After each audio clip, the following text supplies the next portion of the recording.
I'm glad to see you made it.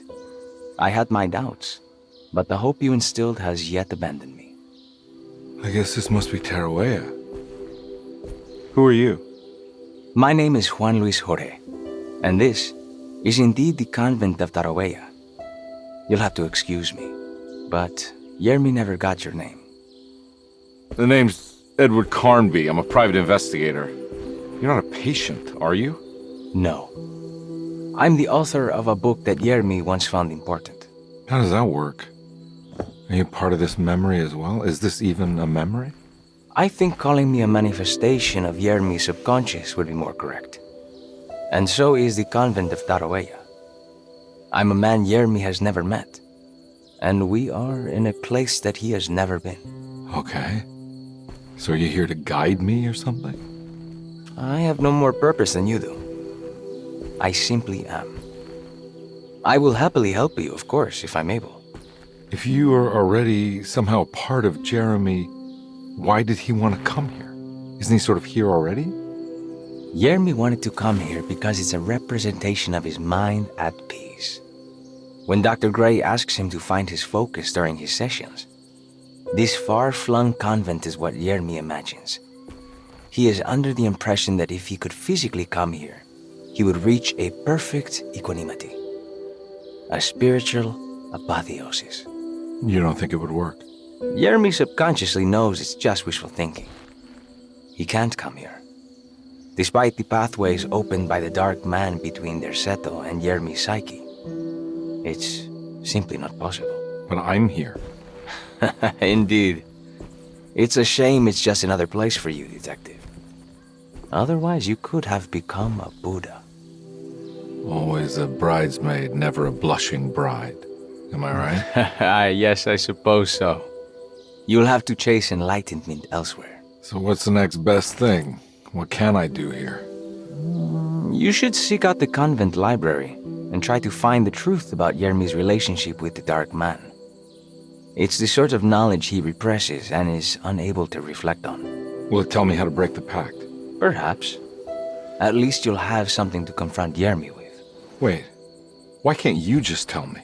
I don't know such things. You'd be better off consulting the text of Dr. Freud if you want such answers. No thanks, I hate shrinks. There is another thing you should know about the library. He is here as well. The Dark Man has been working his way through the text for a long time. He's here? How am I supposed to get past him? Be careful, Detective. Oh, jeez, just perfect.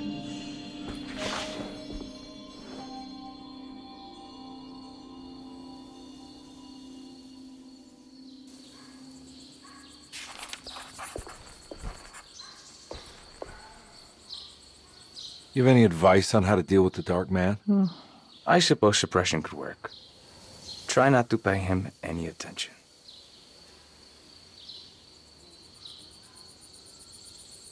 I know you said Jeremy's never been here, but does this place exist in real life? I think it's supposed to be Mexico. But I am not certain of Tarawea's origin. Well, good to meet you, Juan. I'm going in. May the gods be with you, Edward de Vilban.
Oh.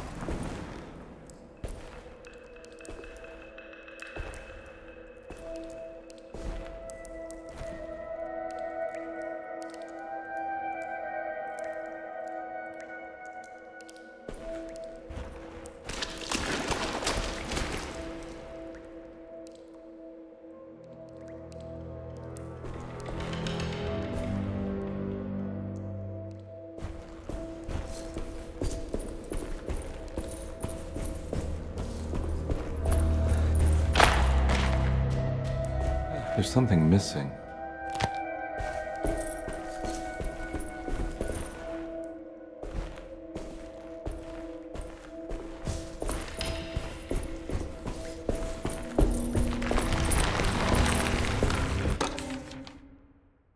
The great library was endless, beautiful, and terrible. An Akashic record for the universe inside the mind of Jeremy Hartwood, now corrupted by a story forced upon him, told by a maniacal liar, an evil conjured by science and secrecy. I will suspend a room and lock away the foundation of his character. Its key will be left to the librarian, the only thing invisible to the Prowler.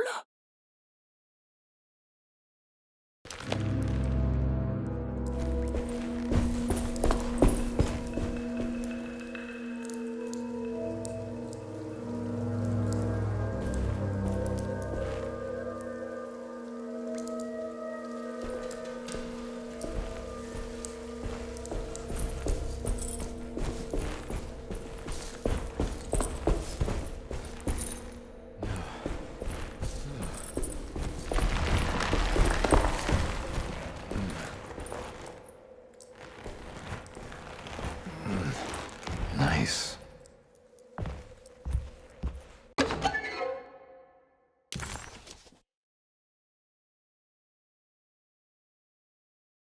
Bull worship is common throughout history. For Christians, this can be seen in Exodus when the Israelites turned to worship a golden calf in Moses' absence. This passage shows the people falling back to the worship witnessed in Egypt, known as the Hapes bull. Another famous example is the Minoans on the island of Crete. Their worship of the bull gave rise to the myth of the Minotaurus, the half-man, half-bull monster that reigned the labyrinth. But for this particular case, I think I should tell you about the deity Astarte that brought the Taurus constellation to life to attack Gilgamesh. Even for a mythical hero, this celestial bull would prove difficult to defeat. Only by distracting the bull with a golden sail was Gilgamesh able to pierce an eye with the spear, which bled the bull to death.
Conby felt confused by the pleasant nature of Tarawea.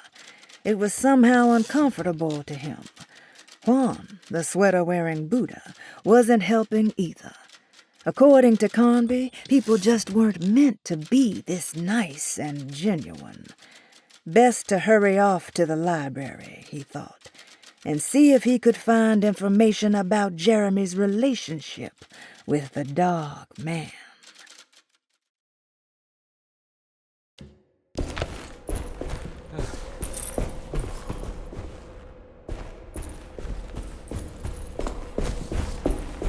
Here's something.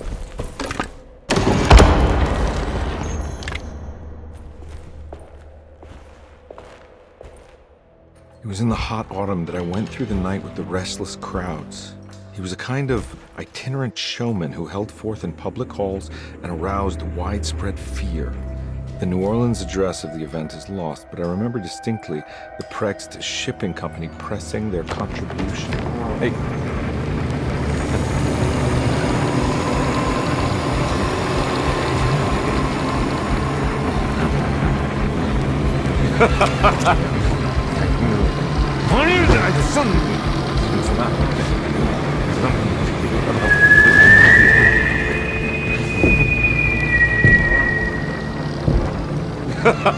Detective!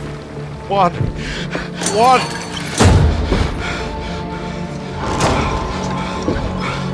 I hope you found what you were looking for. I fear there is no going back.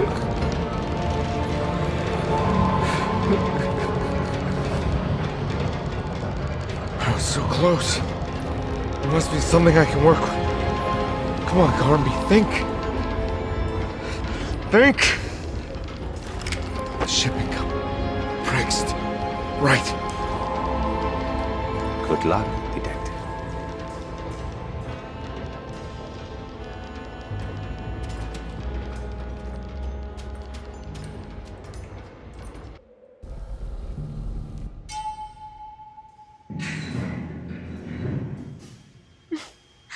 Well, thank God you're here, Detective. Sitting all alone in a place like this? I'd never live it down if the papers got wind of it. Hey. Ruth, right? Oh, don't pretend you don't know. I'm sure you have a whole file on me by now, Detective. I suppose we weren't formally introduced. I'm Ruth Talon. Miss Ruth Talon, in case you're wondering. Edward Carnby. Enchanté. Are you sure? I had too many already. Nice. It's good.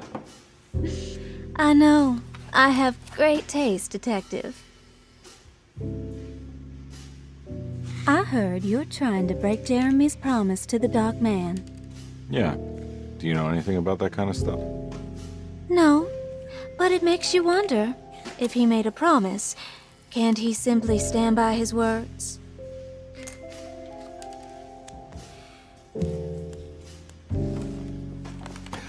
Look, I'm just trying to get Jeremy out of a bad deal, so he'll come back with us to New Orleans. Well, if all fails. What are you doing? It's a sign of submission to the Dark Man. I saw it in a dream once. What?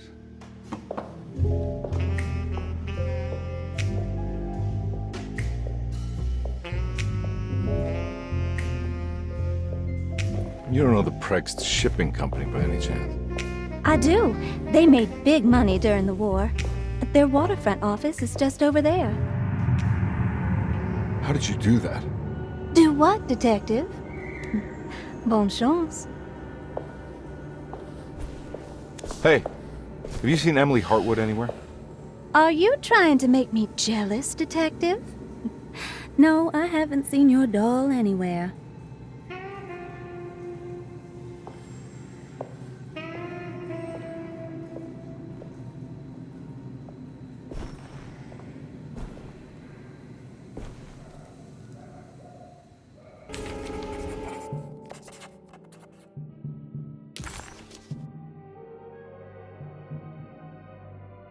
New Orleans lies southwest of Derceto, along the great Mississippi River.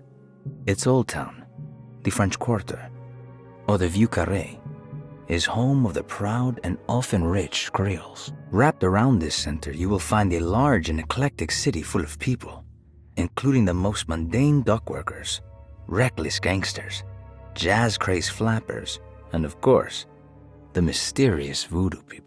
At night, you can stand on the lakeside of Derceto and watch New Orleans glow like embers on the horizon.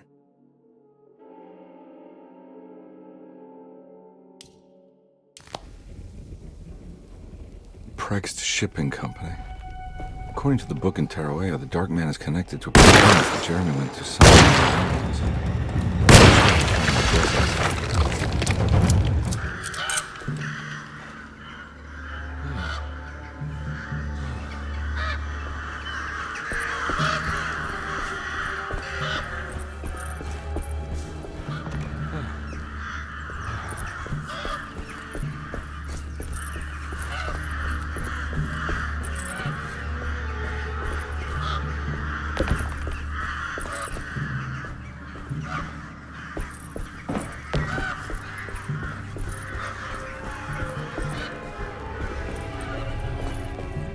I don't know where to go.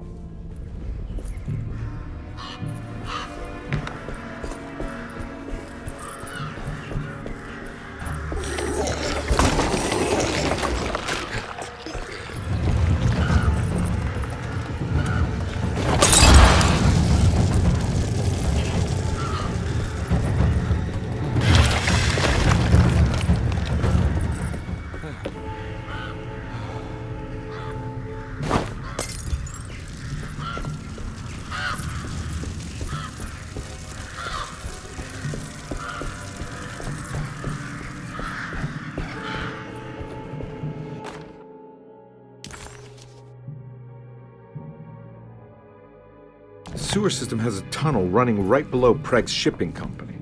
I bet I can use it to get inside.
It's locked from the other side.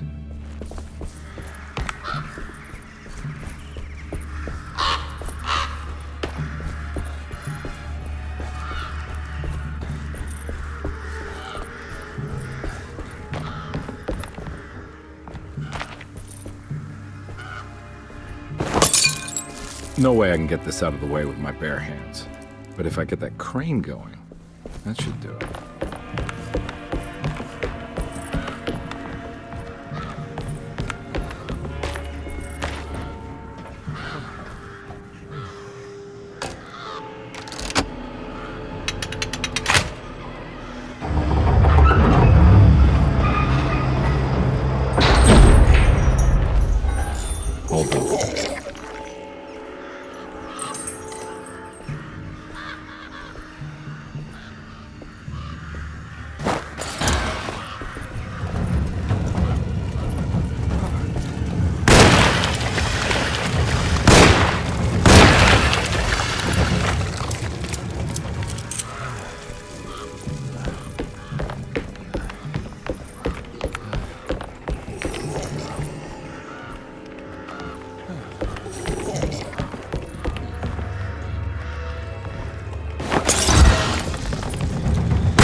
inside the warehouse. The office must be upstairs.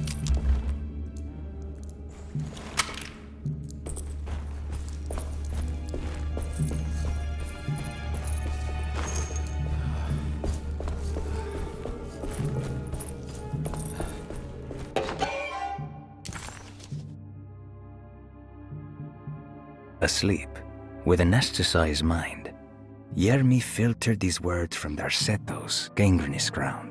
Ever their praises, and abundance to the black goat of the woods. Hear us, mother, and take pity on us. Accept our sacrifice, and judge our worth. Ia, Shubnigrath. Ia, Shubnigrath. The black goat of the woods with 1,000 young.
Hey, I always wanted to try one of these.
Somehow, Comby was back in New Orleans, close to the docks.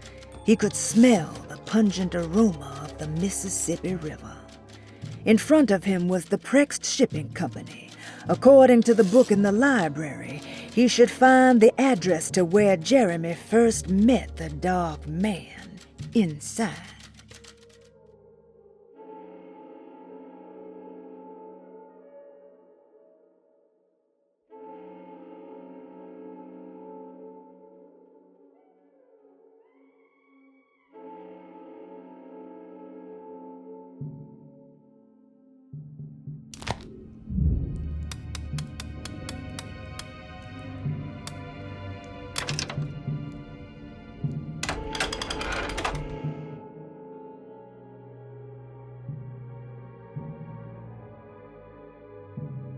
Cargo Manifesto, September 19th, 1892.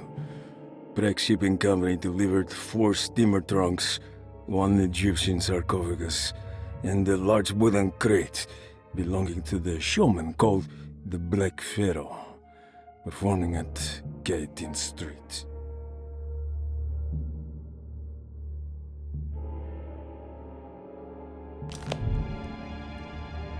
Here we go. The address where Jeremy first encountered the Dark Man.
Looks like the fog cleared up.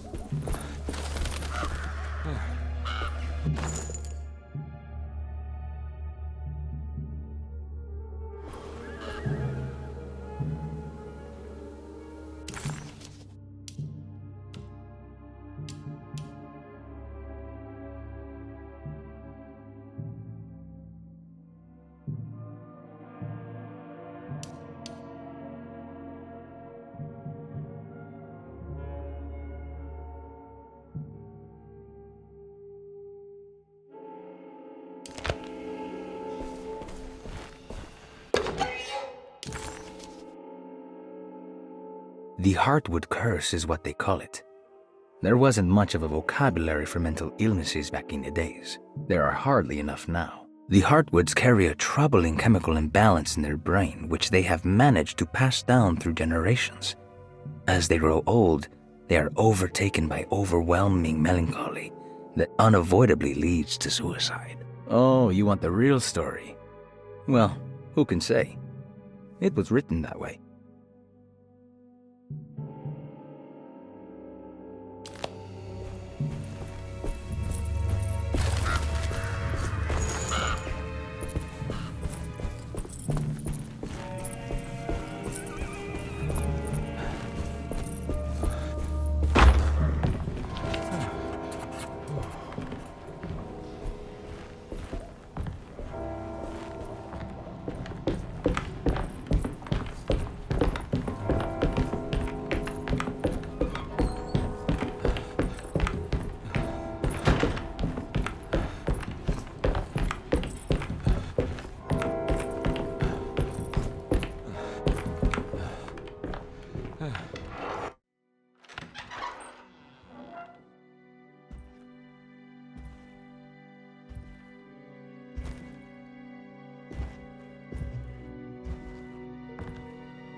You want to tell me what this is all about? Welcome, Detective, to the greatest show this side of the Mississippi. Nyarlathotep, the Black Pharaoh, the ancient magician who lived 1,000 lives and wore 1,000 masks. I can see why you settled on calling him the Dark Man. Saves you breath. So, you got scared by a stage magician, and now he's living inside your head. You can mock me, Detective, but you would be the crazy one to think his presence can be ignored. Look where we are!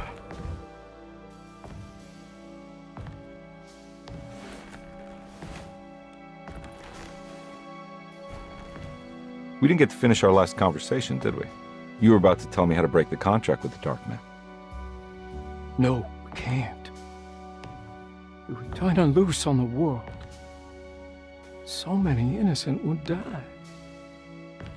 But there is a way to break out of the deal. There is.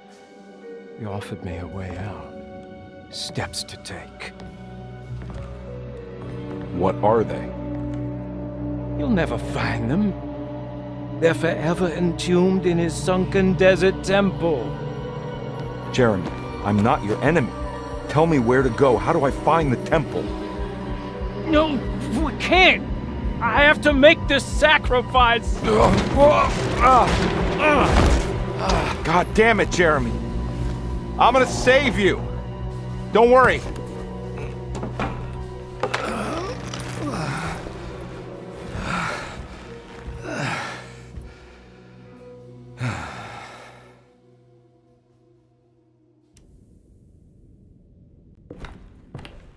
How do you save someone who doesn't want to be saved? Well, he's gonna get saved no matter what. I just need to find the temple somehow.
Oh.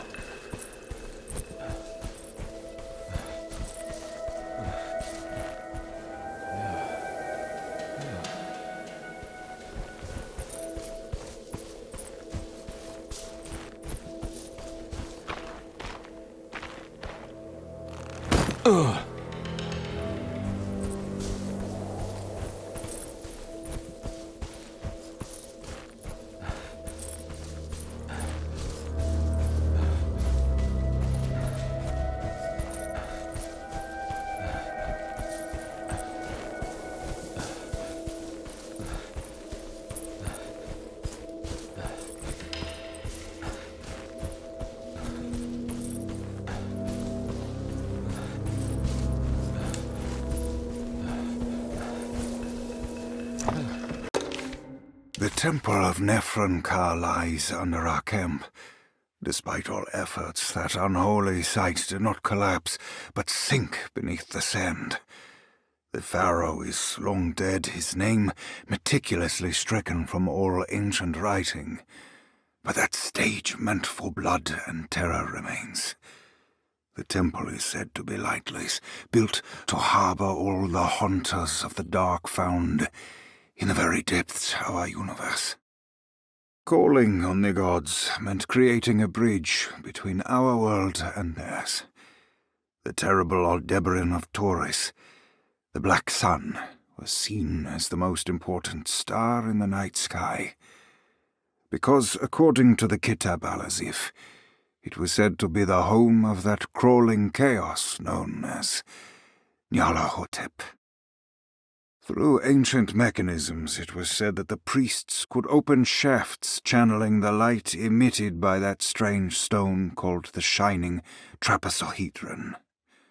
Several streams pooled together above the statue of that dark man would then be sent through space towards the Black Sun, a message to the gods. The gifts bestowed on the sender are completely undocumented, but often assumed to involve dark blood pacts, where souls are traded for malicious miracles.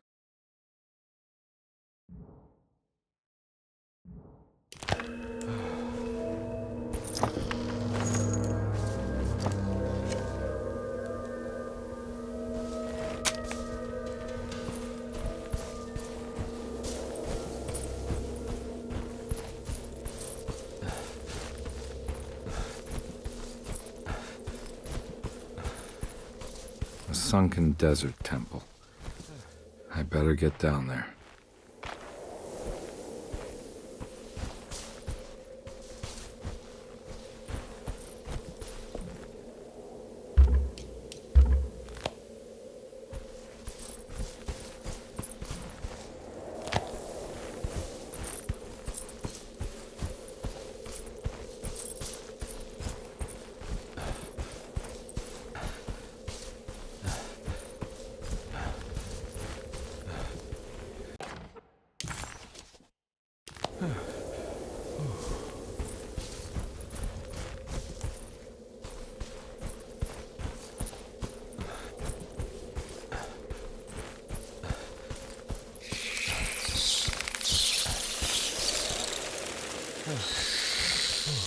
Here we go.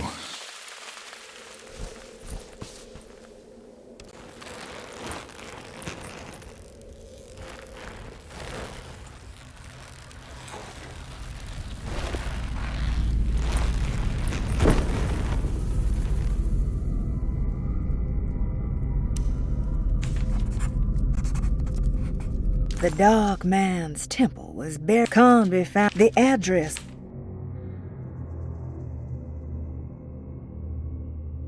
Somehow, Conby was back in New Orleans, close to the docks.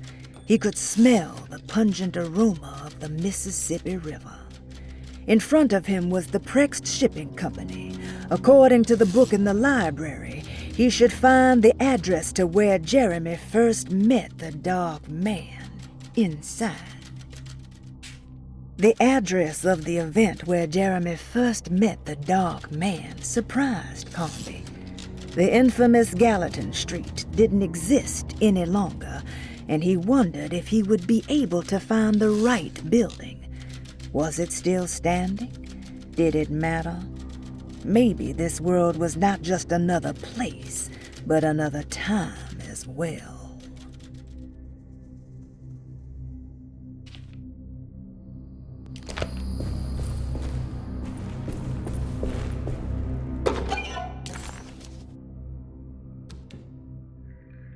Conby found himself in a vast and dark desert.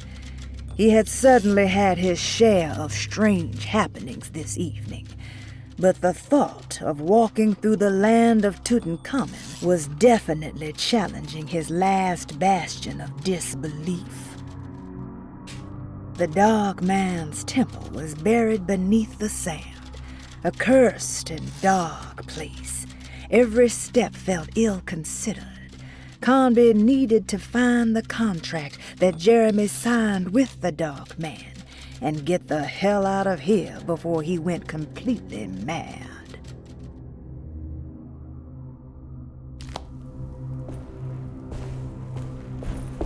It's the star constellation from one of Jeremy's books.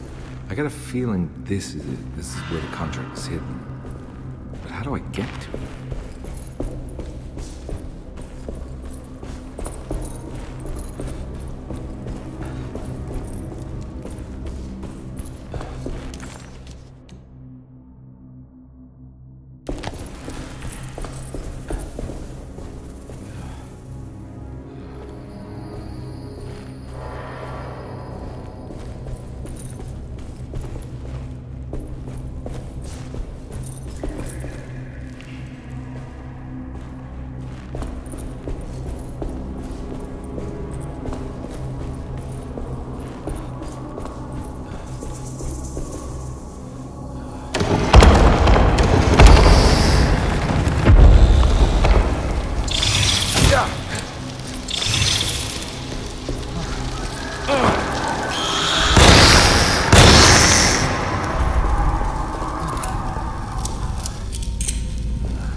There's something missing.